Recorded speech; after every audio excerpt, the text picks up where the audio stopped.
Should you be improving the way you communicate online? Let me rephrase that one. Do you think that having your camera on your laptop is enough to consider that you're communicating well online? And if your answer is yes to that, let me ask you a third one. Have you ever considered the exact precise differences between communicating in person and communicating online, and the way they impact the way you interact, and relevant for you, the way they impact how you communicate to your team as a manager? So, while working remotely these past 2 years, I had to improve the way I communicate remotely. And sure, I picked up a bunch of hints here and there, a bunch of tips, a couple of workshops, and picked up some knowledge, but I never had to frame it down and structure it until I was asked to give a workshop for a group of managers about this specific topic. And while having to break everything down, I noticed that as a useful frame of reference, you can think about the differences between communicating in person and remotely as a structure made of 4 main differences. Difference in subject, difference in attention, difference in channel, differences in spontaneity. And what I would like to do with you in this video and in the next few ones is to go through each one of those just very briefly to give you a couple of ideas on how you can improve the way you interact remotely with your team. Let's start with the most evident one, the change in subject. And subject, I don't mean subject of the conversation, I mean the subject you are talking to.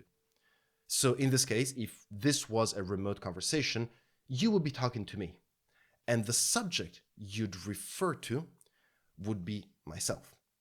Now, if we were speaking in person, what you would look at as the subject, as in me, would be my whole person. You would have access to my whole body shape, body language, and the way I interact with you. So my person, what I'm trying to say, would be the subject you relate to. That would be the focus of your attention. However, if you look at this very closely, once you start communicating remotely, sure, you see part of myself in the screen.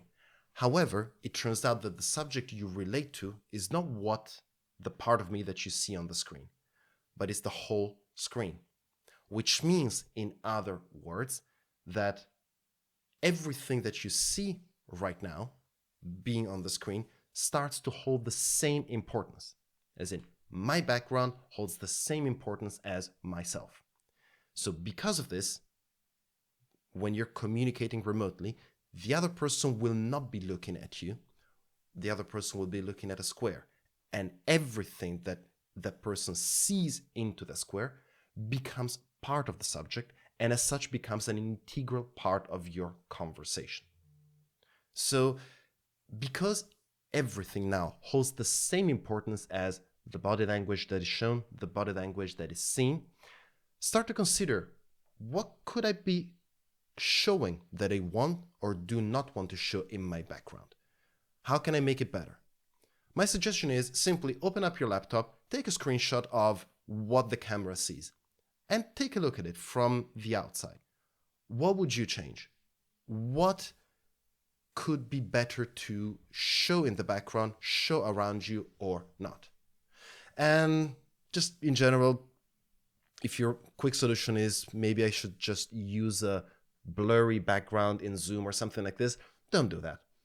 It's not as nice as having a proper background. That's the first main difference. What do you think of this? Have you ever considered thinking about remote communication in this way? Let me know. Thank you. Stay safe. Talk soon.